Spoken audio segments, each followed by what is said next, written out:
Student today we discuss the topic discrete probability distribution. तो first of all है हम इसकी डेफिनेशन देख लेते हैं कि what is discrete probability distribution. तो देखिए हमारे पास क्या है, लेट हम ये कर लेते हैं, we have a random variable, let a random variable x, assume value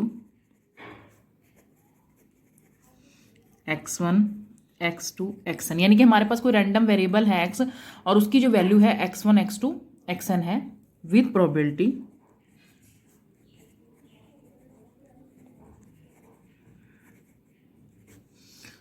p1 p2 and pn respectively. Mean to say कि x1 की प्रोबेबिलिटी p1 है, x2 की प्रोबेबिलिटी p2 है एंड xn की प्रोबेबिलिटी pn है, where px is equal to xi that is pi greater than 0।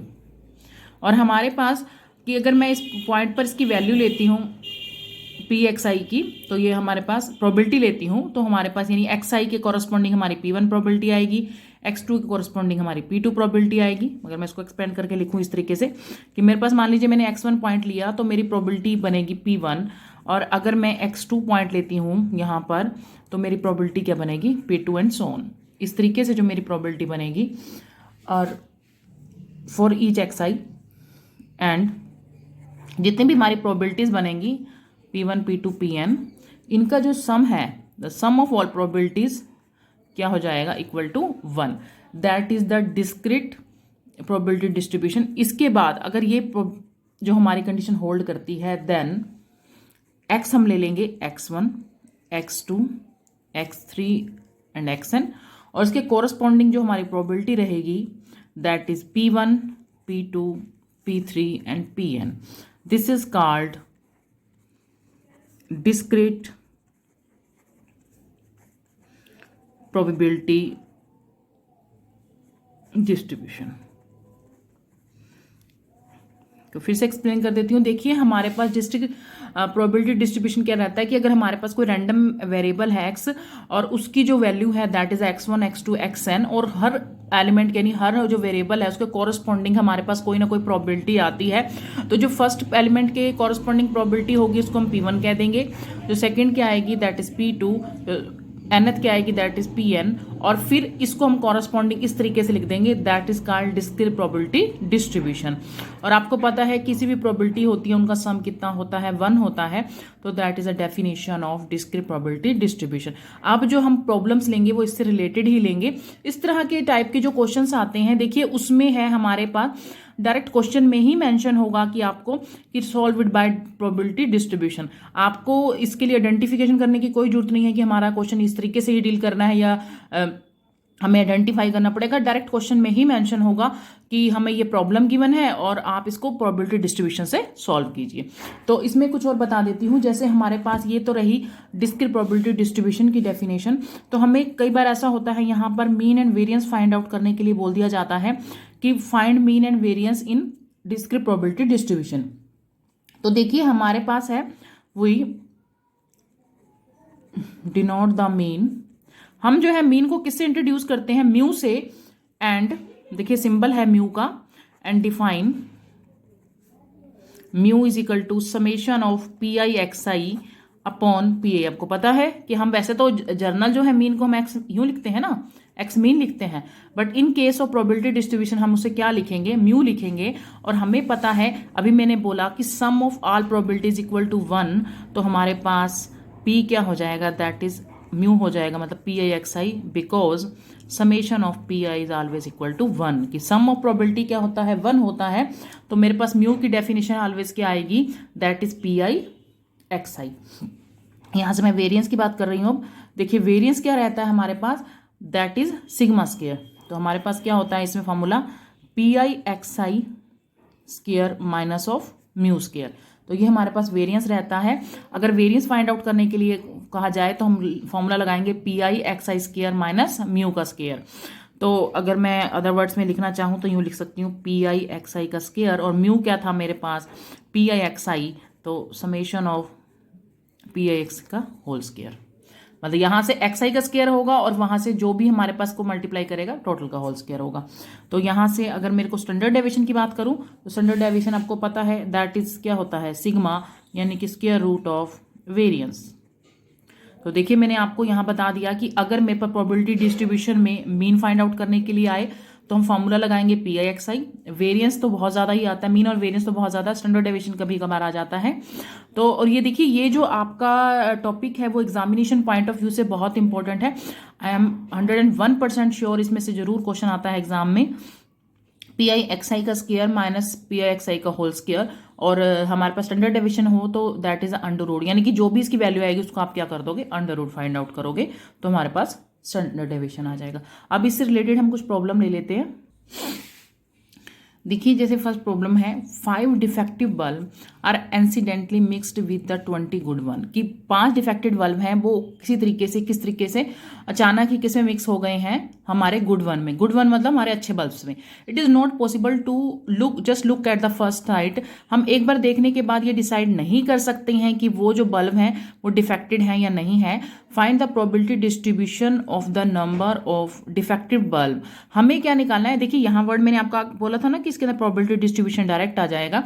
तो find the probability distribution, हमें probability distribution find out करना है if the number of defective bulb और if 4 bulb are drawn at the random. तो देखिए मेरे पास क्या बोला गया है कि 5 डिफेक्टेड बल्ब हैं वो गुड बल्ब में मिक्स हो गए हैं।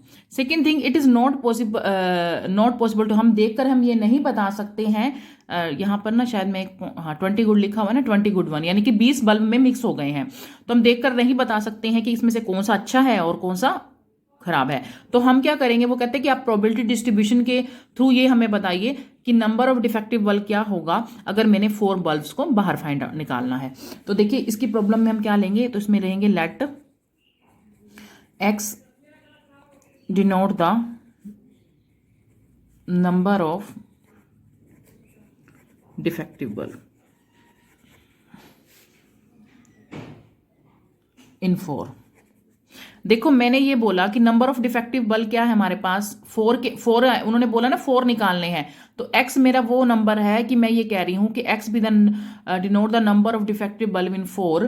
तो हमारे पास क्लियरली देखो हमने 4 बल्ब निकाले, तो या तो वो क्या होंगे, x कैन टेक वैल्यू, या तो x 0 वैल्यू ले सकता है, या तो 0 डिफेक्टिव होगा, या 1 होगा, या 2 होगा, या 3 होगा, या 4 होगा। इस तरीके के क्वेश्चन में क्या करना होता है, हम 0 से स्टार्ट करते हैं क्योंकि हमें तो प्रोबेबिलिटी निकालनी है हर पॉइंट के ऊपर, फर्स्ट पॉइंट पर, सेकंड पर, थर्ड पर एंड फोर्थ पर। तो मैक्सिमम हमारे पास डिफेक्टेड बल्ब कितने निकालने हैं, हमें उन्होंने बोला है कि मैंने अगर 4 बल्ब निकालने हो और ये बताना हो कि number of defected, probability distribution निकालना है इसका, डिफेक्टिव बल्ब का निकालना है, गुड का नहीं निकालना है। तो क्लियरली 4 डिफेक्टेड निकालने हैं, तो पहले या तो वो 0 होंगे प्रोबेबिलिटी डिस्ट्रीब्यूशन के हिसाब से, या 1 होंगे डिफेक्टेड, या 2 होंगे, या 3 होंगे, या 4 होंगे। तो मैं बात कर रही हूं नंबर ऑफ डिफेक्टिव बल्ब की। उन्होंने 4 निकालने के लिए कहे हैं, लेकिन हमारे पास टोटल कितने हैं 5, और गुड बल्ब कितने हैं दैट इज 20, और टोटल कितने हो गए दैट इज 25। ये हो गए हमारे पास।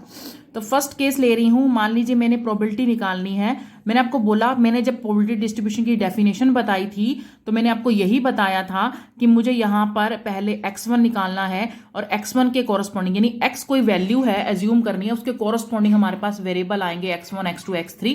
तो वो वेरिएबल हमारे पास यहाँ पर x1 क्या है 0, x2 क्या है 1, x3 है 2, फिर 4 और 3 और फिर 4।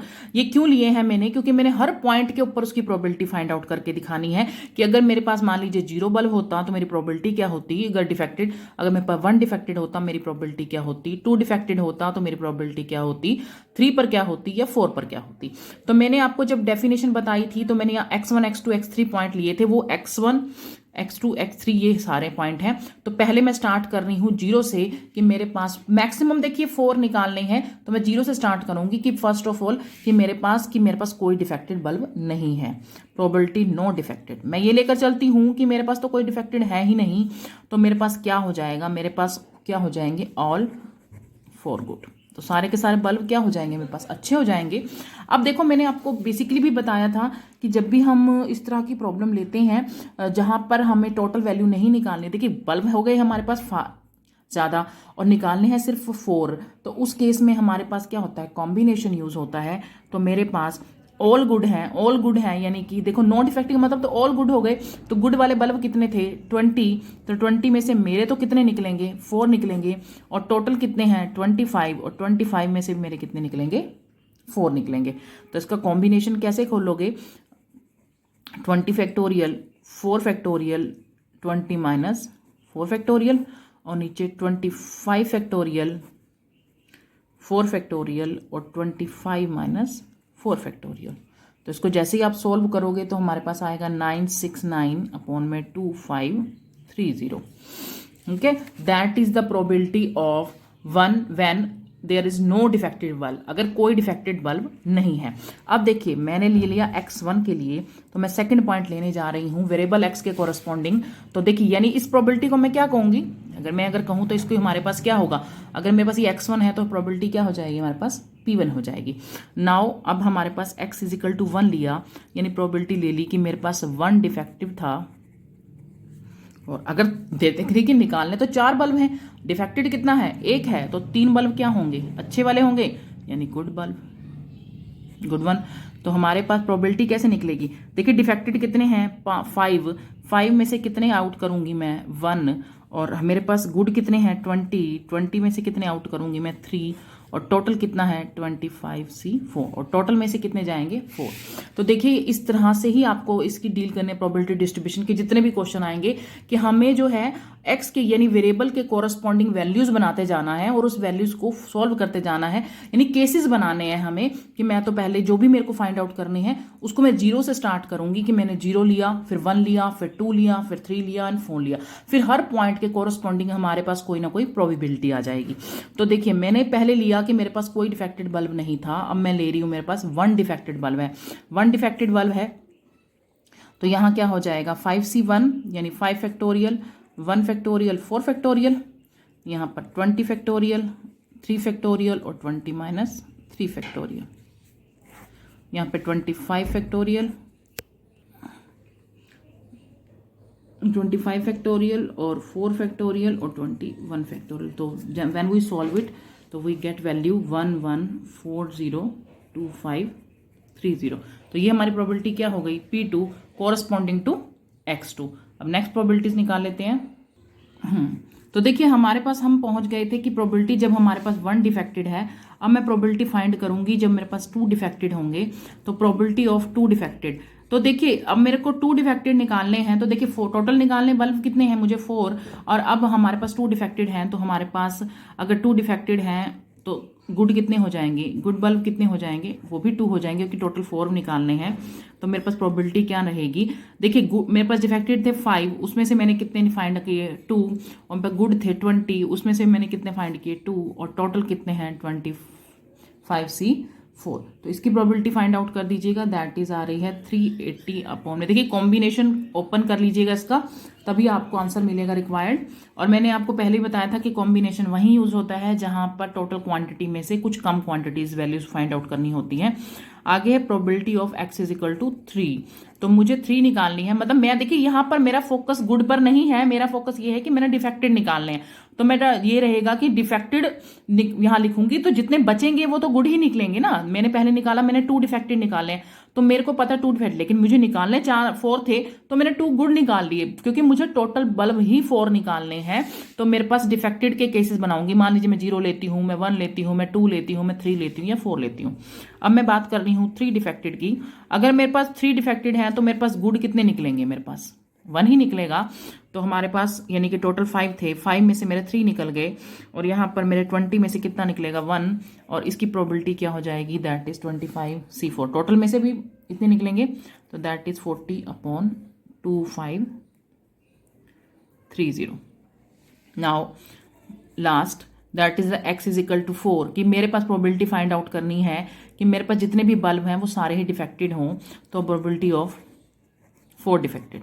तो गुड तो कोई निकलेगा ही नहीं, क्योंकि 4 के 4 ही डिफेक्टेड है, क्योंकि टोटल बल्ब ही 4 निकालने हैं।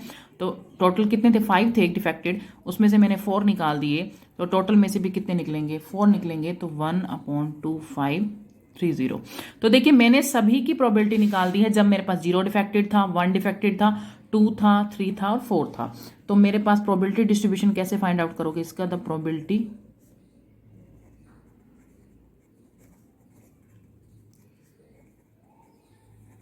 Distribution of random variable that is x. देखिए 0 केस लिया, 1 लिया, 2 लिया, 3 लिया, 4, और मैक्सिमम 4 क्यों लिए, बिकॉज 4 से ज़्यादा तो हमें फाइंड ही नहीं करने। तो फर्स्ट की जो प्रोबेबिलिटी आई थी वो थी हमारे पास 969/2,530। सेकेंड की आई थी 1140। कॉरस्पॉन्डिंग लिखिएगा, जो 1 के लिए आई है 1 के सामने 2 के लिए, इसकी प्रोबेबिलिटी कितनी आई थी 380/2,530। सेकेंड की आई थी आगे 3 के लिए 2,530, और इसकी आई थी 1/2,530। यही है हमारे पास प्रोबेबिलिटी डिस्ट्रीब्यूशन टेबल, जहां मैंने x के कॉरस्पॉन्डिंग, मैंने अब जब आपको डेफिनेशन बताई थी तो मैंने आपको यही बताया था डेफिनेशन के अंदर भी, कि हम क्या करेंगे कि हर रैंडम वेरिएबल x के एज्यूम करेंगे कुछ वैल्यू, और हर वैल्यू एज्यूम्ड की वैल्यू कॉरस्पॉन्डिंग हमारे पास कुछ प्रोबेबिलिटी आएंगी, और x वही प्रोबेबिलिटी, जैसे x1 के कॉरस्पॉन्डिंग p1 होगी, x2 के, मतलब वो डिपेंड करता है हमारी कंडीशंस के ऊपर कि हमारी गिवन कंडीशंस क्या है। तो जो x1 के होगी वो p1 होगी, यानी कि कॉरस्पॉन्डिंग वैल्यूज लिख देंगे। That is called discrete probability distribution. आगे कुछ और प्रॉब्लम देख लेते हैं इससे। हाँ जी, नेक्स्ट है जैसे ए डाई इज टॉस्ड थ्राइस, मतलब एक डाई को हमने 3 बार फेंका, ठीक है। ए सक्सेस इज गेटिंग 1 और 6 ऑन अ टॉस। देखिए एक चीज आपको बताना चाहूंगी, जब भी किसी भी प्रोबेबिलिटी के केस में और वर्ड आ जाता है, और का मीनिंग होता है कि हमें 1 भी लेना है और 6 भी लेना है, लेकिन यहाँ एंड आ जाता है, इसका मतलब या तो 1 लोगे या 6 लोगे। अब जब मैं इसकी प्रोबेबिलिटी निकालूंगी तो आपको एक बार मैं स्टेटमेंट कंप्लीट कर लूं। Find the mean and the variance of the number of success. देखिए आपको मीन ऑफ वेरिएंस निकालना है, तो मीन वेरिएंस तो तभी निकलेगा जब आपके पास एक डिस्ट्रीब्यूशन टेबल होगी, यानी कि हमारे पास x होगा और कॉरस्पॉन्डिंग में px यानी प्रोबेबिलिटी होगी, तभी आप मीन निकाल सकते हो ना। तो मेरे पास देखिए हमारे पास हमें डाई को 3 टाइम्स फेंका है, और उन्होंने ये बोला कि आपको सॉरी टॉस थ्राइस, एक ही डाई को 3 बार फेंका, तो हमारे अच्छा एक ही डाई को 3 बार फेंका है। सक्सेस इज गेटिंग 1 और 6 on a toss, find the mean and the variance. तो देखिए आपको बोला गया कि मैंने एक ही डाई को फेंका, यानी कि टोटल केसेस तो हो गए 6, और गेटिंग ऑफ 1 और 6, आपको ये बताना है कि मुझे 1 और 6 मिला, तो आपको फाइंड द मीन। देखिए जो ये हमें ट्राइस शो कर रखा है ना, ये हमारे पास देखिए इसमें हमारे पास मेंशन नहीं है कि आपने प्रोबेबिलिटी डिस्ट्रीब्यूशन से करना है, लेकिन यहाँ पर क्या गिवन है, मीन एंड वेरिएंस। उससे आप अंडरस्टूड हो सकते हो कि हाँ जी, कि अगर मीन एंड वेरिएंस है तो ये हमारा प्रोबेबिलिटी डिस्ट्रीब्यूशन से रिलेटेड प्रॉब्लम ही है। तो एक उसको देखिए हमारे पास 1 और 6 आना चाहिए, 3 बार फेंका गया है, तो हमें देखिए हमारे पास क्या रहेगा, इसकी जो प्रोबेबिलिटी है, मैं ये करती हूँ let X denote the number of successes.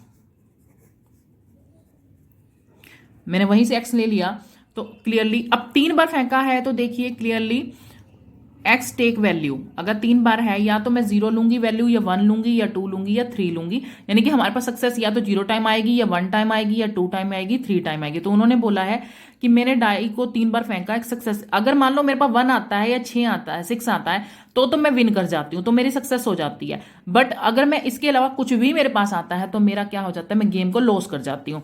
तो मैंने 3 बार फेंका, तो या तो मेरे पास 0 सक्सेस मिलेगी मुझे। ये जो ट्राइज है ये हम वैसे नहीं लेना है हमें ट्राइज के लिए, यानी कि ये नहीं कि हम 216 केसेस बना लेंगे। ये जो ट्राइज शो कर रखा है ये हमारा इसलिए शो कर रखा है कि हमने x के लिए कितने नंबर ऑफ केसेस लेके चलने हैं।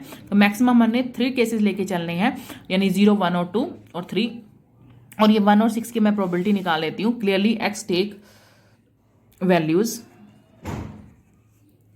x इज इक्वल टू 0, 1, 2 और 3, क्योंकि मैक्सिमम 3 टाइम ही फेंक सका है उसने ट्राइज टाइम। आगे प्रोबेबिलिटी ऑफ सक्सेस, देखिए मैं आपको बता रही थी कि अभी और वाली बात, कि अगर देखिए हमारे पास ये और वर्ड है, तो मैं फेवरेबल केसेस 2 लूंगी और टोटल कितने लूंगी 6, क्योंकि एक डाई के अंदर टोटल 6 केसेस होते हैं। ये जो ट्राइज है ये नंबर ऑफ केसेस के लिए बताया गया है।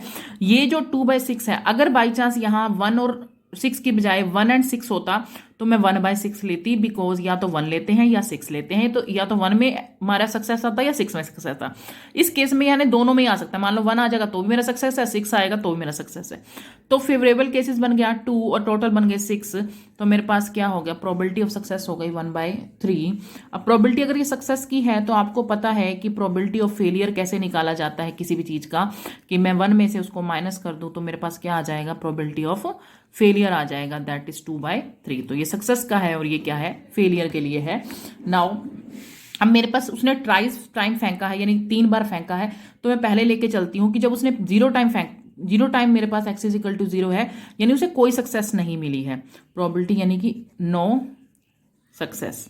अगर कोई सक्सेस नहीं मिली है तो प्रोबेबिलिटी किसकी आ गई, क्योंकि देखो या तो यहाँ फेलियर फाइंड आउट करने के लिए यहाँ तो सक्सेस निकाला है ना, जैसे पिछले केस में हमारे पास कुछ और था, उसमें डिफेक्टेड बल निकालने थे तो हमने डिफेक्टेड को लेकर चले थे, यहाँ सक्सेस को निकालना है तो पहले नो सक्सेस, फिर 1 सक्सेस, फिर 2 सक्सेस और फिर मैक्सिमम 3 सक्सेस, बिकॉज उसने तो 3 टाइम उसको टॉस करना है, उससे ज्यादा टाइम तो करना ही नहीं है।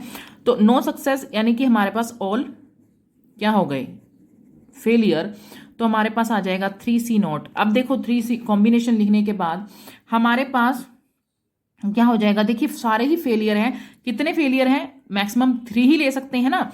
तो पहले फेलियर हो गया 2/3, फिर फेलियर हो गया 2/3, क्योंकि प्रोबेबिलिटी क्या है 2/3 टाइम इसलिए ली बिकॉज क्योंकि ऑल फेलियर है, यानी कि ऑल फेलियर मतलब 3 फेलियर। तो हमने इसको मल्टीप्लाई किया, मल्टीप्लाई करने के पास मेरे पास आया 8/27। नाउ x = 1, यानी कि 1 हमारे पास क्या हो गई, success, because success he find करनी है। अब फेलियर क्या होंगे, अगर टोटल 3 हैं तो 1 सक्सेस है और फेलियर कितने हो जाएंगे, एंड क्या हो जाएंगे 2 फेलियर।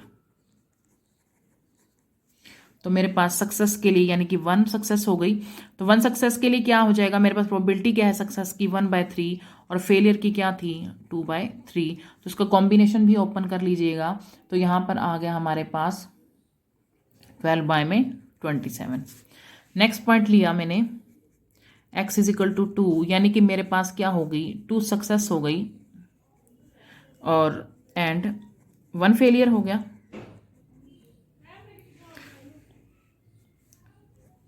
तो हमारे पास आ जाएगा 3C2, 2 सक्सेस है यानी कि 1/3। सक्सेस के लिए प्रोबेबिलिटी क्या थी 1/3 और फेलियर की क्या थी 2/3। तो ये हमारे पास आ जाएगा 6/27। नेक्स्ट है Px = 3, मतलब मेरे पास कौन सी लोगे 3 सक्सेस की लोगे एंड 0 फेलियर, कोई फेलियर नहीं है, या सारा का सक्सेस ही लिख देना। तो 3C3, तो सारे के सारे ही सक्सेस हैं, यानी 1/3 1/3 एंड 1/3। तो वी गेट वैल्यू 1/27। तो हमारे पास अगर मैं ये बात करती हूँ xi की और pxi की, तो देखिए क्या क्या बनेगा। ये है 0 1 2 एंड 3। जब मैंने 0 लिया तो मेरे पास आया 8/27, जब 1 लिया तो 12/27, 2 पे आया 6/27 और इस पर आया 1/27। ठीक है, नाउ ये हमारे पास आ गया। अब मेरे को देखो यहाँ हमारा क्वेश्चन कंप्लीट नहीं हुआ है, उन्होंने बोला है मीन भी फाइंड करो और वेरिएंस भी फाइंड आउट करो। तो मैं इसका मीन और वेरिएंस फाइंड करती हूँ। तो देखिए हमारे पास xi की वैल्यू क्या थी, दैट इज 0 1 2 एंड 3, और pxi की क्या थी 8/27, 12/27, 6/27 एंड 1/27। और मैंने आपको बताया था कि ये क्या होता है, PIXI होता है जो मीन निकालते हैं। तो मैं इसको कॉरस्पॉन्डिंग मल्टीप्लाई कर देती हूँ। 0 12/27, ये हो जाएगा 12/27 और ये हो जाएगा 3/27। तो आप इसका टोटल चाहे करके देख लीजिए, 1 बनेगा हमारे पास। आगे है XI का स्क्वायर कर दीजिए, 0 1 4 एंड 9। उसको मैं रीज़न बता दूंगी अभी। PIXI का स्क्वायर, यानी कि जब PI को अब किससे मल्टीप्लाई करना है XI के स्क्वायर से। तो 0 को इससे किया, 0 इससे किया तो 12/27, 6 को किया 24/27 और 1 को 9/27। तो इसका टोटल करने पर आ रहा है 5/27। 3। देखिए मैंने क्या किया, सिर्फ एक्स आई और पी एक्स की वैल्यू लिखी, फिर निकाला पी आई एक्स आई, मतलब मैंने इसको कोरस्पॉन्डिंग मल्टीप्लाई कर दिया। फिर मैंने किया एक्स आई का स्केयर, तो एक्स आई का स्केयर का मतलब जो भी था इसका स्केयर कर दिया, यानी 1 का स्केयर 1 हो गया, 2 का 4 हो गया, 3 का 9 हो गया। फिर मैंने निकाला पी आई एक्स आई का स्केयर, यानी कि पी आई को पहले तो एक्स आई से मल्टीप्लाई किया था, अब एक्स आई के स्केयर से करेंगे। करने के बाद मेरे पास टोटल कितना है ये, क्योंकि हमें जो है मीन और वेरियंस निकालना है, तो देखिए मीन क्या होता है, मीन होता है हमारे पास mu is equal to P I X I, तो दैट इज हमारा क्या आ रहा है, 1 आ रहा है। नाउ हमें निकालना है वेरियंस, तो वेरियंस क्या होता है, that is sigma square summation of P I X I का स्केयर माइनस ऑफ म्यू का स्केयर। तो हमारे पास इसकी वैल्यू कितनी निकाली है मैंने अभी, 5/3 और माइनस ऑफ ये क्या है 1, तो ये हमारे पास क्या हो जाएगा 2/3। तो हमारे पास इससे जो है हम वैल्यू फाइंड आउट कर सकते हैं। तो देखिए कुछ नहीं है क्वेश्चन में, अगर आपके पास एक्स और पी आई आ गया है तो जस्ट हमने फार्मूला में पुट कर दिया है और कुछ नहीं किया है, तो फार्मूला के अकॉर्डिंग आप फाइंड आउट कर सकते हो। हाँ जी, जो अब मैं आपको क्वेश्चन बताने जा रही हूँ, ये लास्ट जो है मेरे ख्याल 5 और 6 यहाँ से कंटिन्यूसली जो है एग्जाम में आता है। तो ये डिपेंड करता है, कई बार यहाँ पर के प्लेस पर ए मतलब कांस्टेंट दे देते हैं, कई बार एम कांस्टेंट दे देते हैं, तो आप कंफ्यूज मत है। या कई बार ऐसा होता है सिर्फ ओनली सिंगल 1 कंडीशन दे देते हैं, बाकी नहीं फाइंड आउट करने के लिए देते। तो मैं आपको हर कंडीशन क्लियर करवाऊंगी इसमें, कि अगर ये प्रॉपर्टी आ जाती है तो कैसे करना, अगर ये प्रॉब्लम आ जाती है तो कैसे करना है। जैसे फर्स्ट ऑफ ऑल मैं देख लेती, a random variable x has the following function, उसके अंदर हमने ना, यानी हमने अभी तक क्या किया था, एक्स और पी एक्स फाइंड किया था। इस केस में ऑलरेडी गिवन है हमारे पास, यानी एक्स भी गिवन है और पी एक्स भी गिवन है, यानी हर पॉइंट के लिए हमारे पास प्रोबेबिलिटी ऑलरेडी गिवन है। तो बट ये किसकी फॉर्म में है, के की फॉर्म में है, तो पहले हमें इसका के ही फाइंड करना है। पहला पॉइंट तो उसका ये कि के फाइंड करना है। फिर मुझे क्या करना है, अगर मेरा x लेस देन 6 हो तो मेरी प्रोबेबिलिटी क्या होगी, अगर मेरा x greater than equal to 6 हो तो मेरी प्रोबेबिलिटी क्या होगी, अगर 3 और 6 के बीच में हो तो प्रोबेबिलिटी क्या होगी, या फिर ऐसी कौन सी मिनिमम वैल्यू है जिसके ऊपर इसकी probability greater than equal to 1 होगी, यानी ग्रेटर देन जो है 1/2 होगी। तो पहला केस देख देते हैं। पहले मैं फर्स्ट पॉइंट बता रही हूं इसका सिंस। देखिए आपको पता है, अगर हम कभी भी लेते हैं तो किसी भी चीज की जो टोटल प्रोबेबिलिटी क्या होती है, 1 होती है। चाहे ये 7 केसेस ले लो, i is equal to 1 to 7 है मान लीजिए, तो मेरे पास यहाँ पर जो है ये कितनी हो जाएगी, p जो x है इसकी प्रोबेबिलिटी क्या हो जाएगी, दैट इज इक्वल टू 1, यानी किसका जो सम है वो किसके इक्वल होगा, 1 के। तो ये मेरे पास px था, तो मैं इसका सम कर देती हूँ, तो किसके इक्वल आ जाएगा 1 के, 2 के, मैं सबकी वैल्यूज लिख रही हूँ, 2 के, 3 के स्क्वायर, 2 के स्क्वायर, 7 के स्क्वायर प्लस के, दैट इज इक्वल टू 1। तो हम इसको कैलकुलेट कर लेते हैं, दैट इज 10 के स्क्वायर, 9 के और minus of 1 is equal to 0। मैंने क्या किया है, सिर्फ क्या किया, i1 यानी हमारे पास k की वैल्यू जो है 1 to 7 थी। अब मेरे पास क्या है, मैंने क्या किया, सब के कॉरस्पॉन्डिंग जो है वैल्यू जो है निकली हुई थी उसका सम, क्योंकि हमें पता जनरल भी पता है कि किसी भी चीज की टोटल प्रोबेबिलिटी क्या होती है, 1 होती है। तो मैंने सबका सम कर दिया, क्योंकि प्रोबेबिलिटीज ही गिवन है ना, तो प्रोबेबिलिटी का सम किसके इक्वल ले लिया, 1 के। तो यहां से इसको सोल्व करके हमारे पास क्या हो जाएगी, k की वैल्यू आ जाएगी। तो हम इसको फैक्टराइज कर लेते हैं, तो इसके फैक्टर बनेंगे 10 और 1, 10 कॉमन लेंगे तो यहाँ से हो जाएगा हमारे पास k प्लस 1, यहाँ से -1 ले लेंगे, k प्लस 1, 10 के माइनस 1, k प्लस 1, तो ये हमारे पास k की वैल्यू क्या हो जाएगी, तो एक तो 1/10 हो जाएगी और k की वैल्यू क्या हो जाएगी -1। और आपको पता है आपको इसको रिजेक्ट करना पड़ेगा, रीजन क्योंकि हमारे पास कभी भी प्रोबेबिलिटी जो है नेगेटिव नहीं होती, और हमारी प्रोबेबिलिटी 0 और हमेशा 1 के बीच में लाई करती है। अगर मैं यहाँ -1 पुट कर देती हूँ तो -1 हो जाएगा।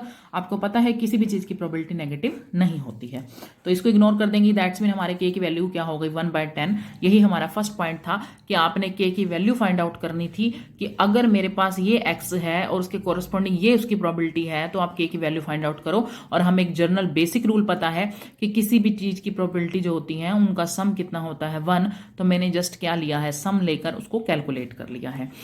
तो नेक्स्ट है हमारे पास कि evaluate p x less than 6। अगर मेरी वैल्यू जो है x जो है लेस देन 6 हो, लेस देन 6 हो मीन्स या तो वो क्या होगा, मेरे पास 0 होगा या p 1 होगा। लेस देन 6 का मतलब यही हुआ ना, से छोटे होंगे, या मेरे पास 2 होगा या प्रोबेबिलिटी होगी एक्स इज इक्वल टू 3, मतलब 3 लेके चलेंगे, या होगा 4 और या होगा 5, यही बनेंगे। क्योंकि लेस देन हमें निकालनी है प्रोबेबिलिटी जो लेस देन 6 है। लेस देन 6 में यही केसेस बनेंगे, या तो 0 होगा यहाँ पर, या 1 होगा, या 2 होगा। यानी x1 के जो मैंने बताया था आपको x1 x2 x3 के प्लेसेस पे या तो 0 होगा, 1 होगा, 2 होगा, 3 होगा, या 4 होगा, या 5 होगा। अब ये देखो कि मेरे 0 पर वैल्यू कितनी आ रही है, 0। 1 पे वैल्यू कितनी आ रही है, k, मैं ऊपर से ही ले रही हूँ, टेबल से कुछ नहीं कर रही हूँ। 2 पर मेरी वैल्यू कितनी थी, 2k। 3 पर कितनी है, अगेन 2k। मेरे 4 पे कितनी है, 3k। और 5 पे कितनी है, k स्क्वायर। ठीक है, ये वैल्यूज है हमारे पास। अब हम इसको कैलकुलेट कर लेते हैं। हमारे पास आ गया 3 to 5, 5 to 7 और एक 8k plus of k square. तो हम क्या करेंगे, अब k के प्लेस पे वैल्यू पुट करेंगे जो हमने अभी फाइंड की थी, दैट इज 1/10। तो 8 1/10 और यहाँ हो जाएगा 1/10 का होल स्क्वायर। तो इसको कैलकुलेट करने पर हमारे पास आ गया 81/100। तो ये पॉइंट निकल गया कि मेरे पास अगर जो x है यानी जो टोटल वेरिएबल है वो लेस देन 6 हो जाए। नाउ नेक्स्ट पॉइंट देखते हैं। हाँ जी, नेक्स्ट पॉइंट है हमारा कि अगर हमारा x जो है वो ग्रेटर देन 6 हो जाए, तो हमारे पास क्या है, यहाँ पर ग्रेटर देन इक्वल टू लगा हुआ है। जब हमारे पास इक्वल का सिंबल आता है तो हम 6 भी लेकर चलते हैं। अगर खाली ग्रेटर देन का सिंबल होता तो हम 6 नहीं लेकर चलते, फिर हम क्या करते, 7 और 8 लेकर चलते। बट इक्वल का सिंबल है तो यानी कि मेरी प्रोबेबिलिटी 6 के लिए भी जाएगी, 7 के लिए भी जाएगी और 8 के लिए भी जाएगी।